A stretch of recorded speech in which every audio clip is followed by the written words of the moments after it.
about measure B, C, and whatever. The slides are beautiful. I'm sure the presentation will be commensurate. So give me a second to switch it over. Good evening. Yeah, I'm Dave Poeschel. I head up the conservation work for this little regional group. It's actually not so little, but the Guadalupe Group. We have a larger chapter, the Loma Credit chapter. And the conservation chairs there, co-chairs at Kacha Urban and Gladwin D'Souza. But as part of the conservation work, you know, we get into promoting Sierra Club policy. And so I'm also a member of the chapter's political committee, where we do endorsements. So I'd like to point out, first of all, thank you for coming out and being civically engaged and interested in what we have to share. And your ballots, if you haven't received one yet, you will receive a ballot any day now. So we thought we'd give you an overview of our endorsements. You know, the Sierra Club's political program is dedicated to electing clean air, clean water, and climate action champions at all levels of government. So, you know, we have federal, state, and the local races that we cover. And so, you know, why do we do this? Well, of course, it's to implement our goals, like protecting Coyote Valley. So this was a hike we did early this spring. And that's us Sierra Club members there on the hill, overlooking Coyote Valley, which is threatened by, we believe it's threatened by a ballot measure in San Jose, Measure B, that we'll talk about a little later. I'd like to give you an overview of some of the other races and you know, begin with you know, a little bit about our process, why we think you should trust us a little bit. I think your battery's dead there. Did you turn it on? Does it have to be turned on? Switch on it up. Okay, there's an on button. There's an on battery. Whew. It helps. Okay. So first thing we do, you know, we have teams that are dedicated to a specific race. So we have to recruit good people, people that know what they're, you know, some experience, and we try to do some background. Okay, so at the federal level and state levels, it's pretty easy because their voting records are pretty well known, generally, unless it's an open seat, but there's typically lots of incumbents. And we get some help through League of Conservation Voters, different organization, but they track political issues on the environment. And Sierra Club California, so, you know, we're a local group, but there's a Sierra Club California that also works with the politicians in Sacramento, and they put out report cards and such. Locally, it's a little bit more challenging. There's still background we can do, some online information we can gather.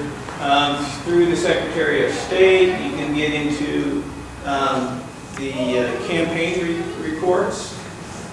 So, for example, we got involved this year with Santa Clara County Board of Supervisors race District 4 here in San Jose, covers Campbell and Santa Clara in Santa Clara County. And this was one of the candidates we were looking at, Don Rocha, who's got a record with a service in the city of San Jose as a council member. And so this is his campaign. You know, people contributed to his campaign. And those of us that are engaged in conservation work have run across Sean Morley, who's a developer. I actually worked with him a little bit with his architecture on the Apple spaceship. You know, the big building there, we were concerned about it killing birds with all the glass. But so I got familiar with him, and then there's other projects that this guy was involved with that promoting some development on Santa Teresa Ridge that we fought, and we won that battle. He lost. But you can see the candidates, you know, they get money from developers and individuals, all kinds of things. But you can kind of get some sense where they're at. This was actually, John Roach is actually a pretty good one, and just because they get money here doesn't mean, you know, they're going to be completely under their thumb, but it influences our opinions. So we give the candidates questionnaires, and we ask, this is just a sample of some of the questions that we give them when we decide if they can answer, you know, if they know anything about the environment and their attitudes, you know, urban sprawl, transportation, and a lot of other kind of things. And we try to sometimes get specific about certain areas, or it helps us when we do an interview with them as well. When we interview, then we can ask, you know, follow up with more pressing questions. But I think the best thing we do is talk to the activists, and some of us are activists who actually have been there in the city council. This is in the San Jose City Council, actually not a Sierra Club issue we were involved in, but you know, there are people that are engaged that, you know, can give us good advice about these guys and gals. You know, the politicians tend to be people that are good at talking and telling, making everybody think that they're on their side. So we have to really do our homework and find out, you know, actions speak louder than words.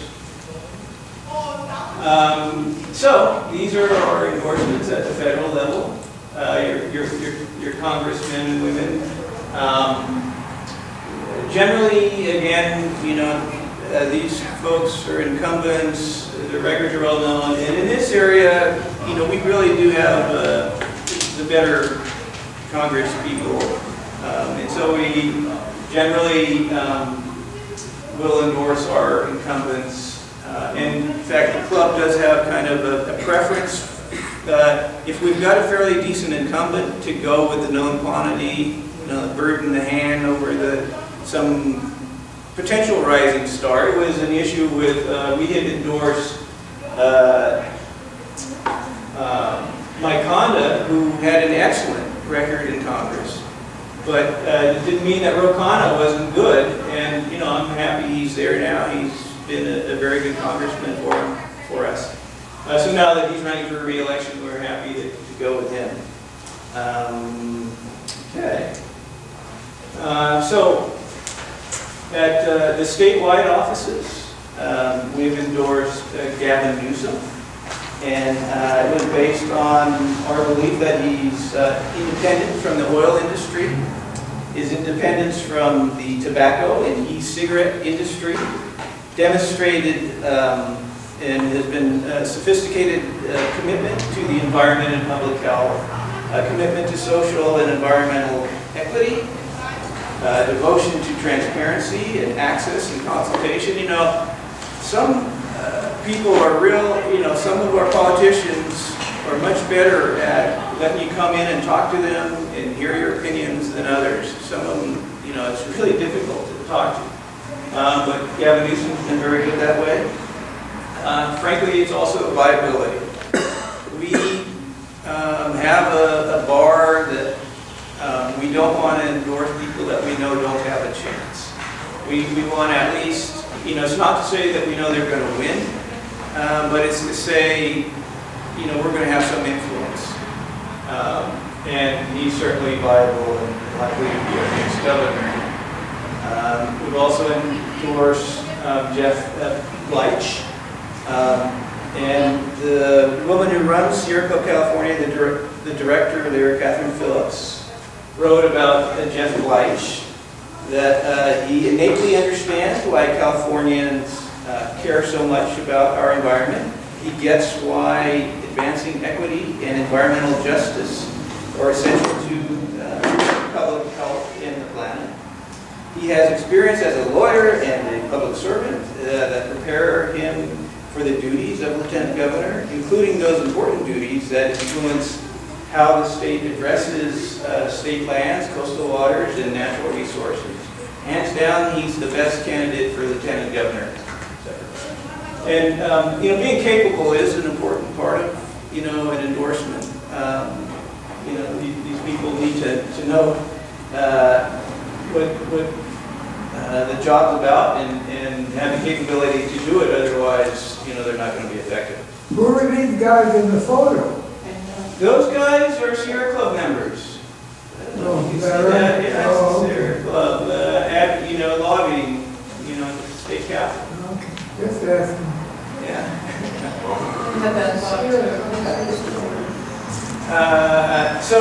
Javier Becerra has proven in the last year that he is more than willing and able to defend California's environment from federal assault. He understands and acts on the need to make sure everyone in the state has clean air, clean water, and a healthy environment. Alex Padilla campaigned on protecting voter rights for everyone and is performing as he promised. He's incumbent, I believe. He has increased transparency and the integrity of our election system. Padilla has also been a champion for the environment. He is an outstanding Secretary of State, and we're pleased to give him our work. And Betty, the policy research of the Controller's Office is vast, and Betty has significantly led the intersectional stakeholder-driven work on climate policy in your capacity serving on State Lands Commission, the boards of CalPERS, CalSTRS, and numerous finance authorities. And if you are interested in Sierra Club, voting, at least having your vote be influenced by our recommendations, I did leave a few printouts if you just want a copy to take home. You can go out to the websites and check it later if you want. So there's also statewide ballot propositions, and one that the Sierra Club cares about a lot is Proposition 68. It's a $4.1 billion bond for parks and water projects throughout the state.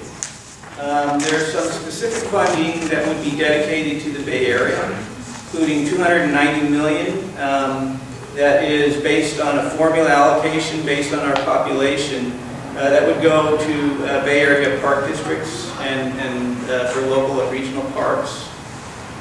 There's money for the San Francisco Bay Conservancy, money for restoration grants to match measure AA. That was on the ballot a couple of years ago. We supported a measure that would address climate change in the Baylands, and this would provide money to match those monies where they need grants. Anyway, there's $3 million for Los Gatos Creek in the upper Guadalupe River. There's also a lot of money that's based on competitive grants. So if this bond measure passes, different agencies could apply for these grants. And so there's money for the grants for state and local parks, greenways, river parkways. So you're talking about, like $1 billion for those type of grants or more. There's Ocean Bay and coastal protection projects, climate preparedness, habitat resiliency, resource enhancement, and innovation. There's also money for various agencies, including $48 million for wildlife corridors and open space. And I think that would be an opportunity for our Santa Clara Valley Open Space Authority to get grants to try to protect the east-west wildlife corridors between the Santa Cruz Mountains and the Diablo Range. And other, a lot of wildlife corridors along the streams, and there's $115 million for fishery and riparian restoration.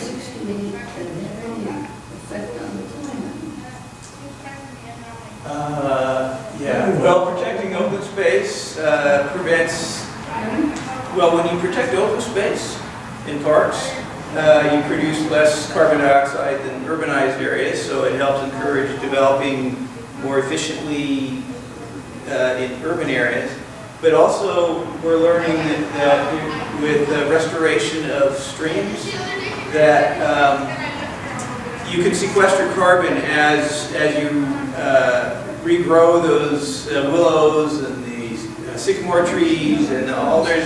And also with agriculture and like grazing lands, they're learning that they can sequester carbon through composting practices and stuff. So, and also some of it is just dealing with helping the baylands and lands resist the increase in sea levels, is what I think they say is helpful to the climate. Okay, there's another statewide proposition we're concerned about. We urge you to vote no, Proposition 70. It got placed on the ballot when they were trying to renew the cap and trade program that the state has on greenhouse gas production.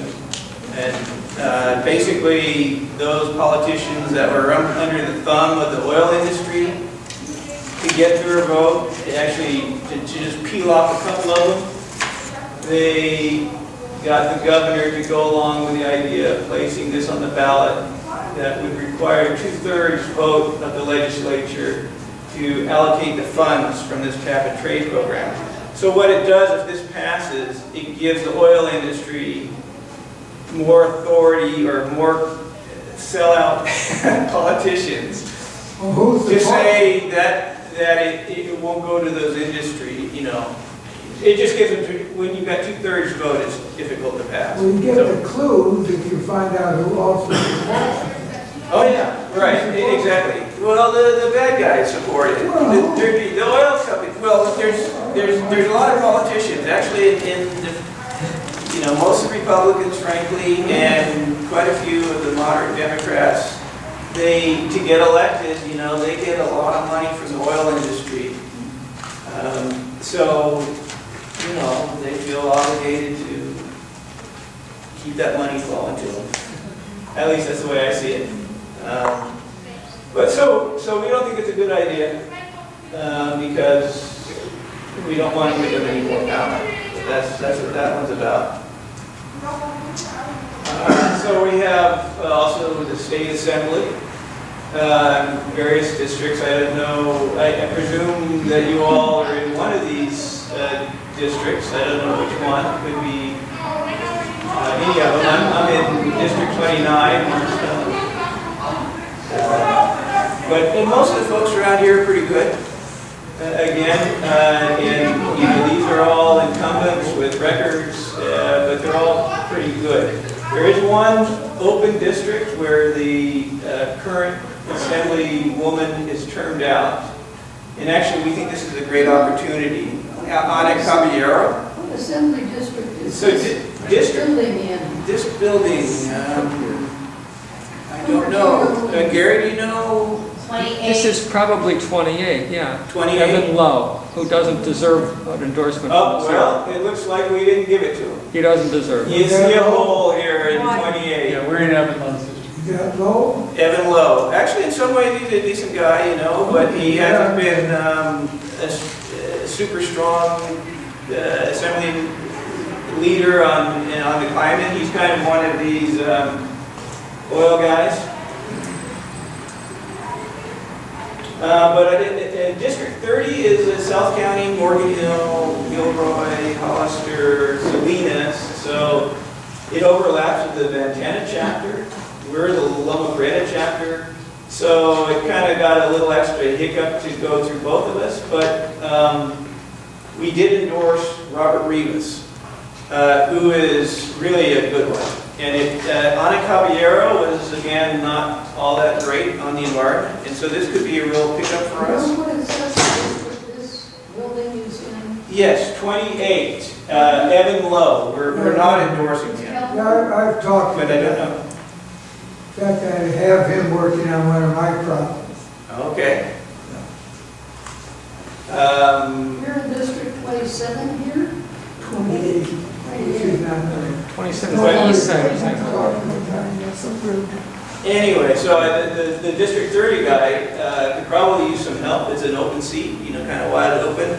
And he's really good, Robert Rivas. He's on the Board of Supervisors in San Benito County and led the fracking ban in San Benito County. So we're pleased with him. And I've met him several times, talked to him a lot. He's a pretty good one. I think he's got a good chance of making it. Here in San Jose, we're endorsing our mayor, Sam Ricardo. He's been pretty good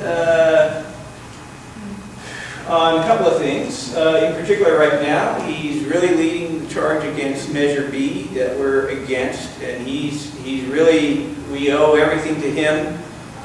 He's running with very little opposition, so he's actually been contributing lots of his campaign money to the No on Measure B. And, you know, in general, he understands that protecting, you know, that urbanizing and growing up rather than sprawling out is the right way to go. And that's the main reason why we're supportive of Sam Ricardo. And same with Council Member Raul Morales. So it's in San Jose, they alternate between the even and the odd districts. This year it's the odd districts that are up. District 7.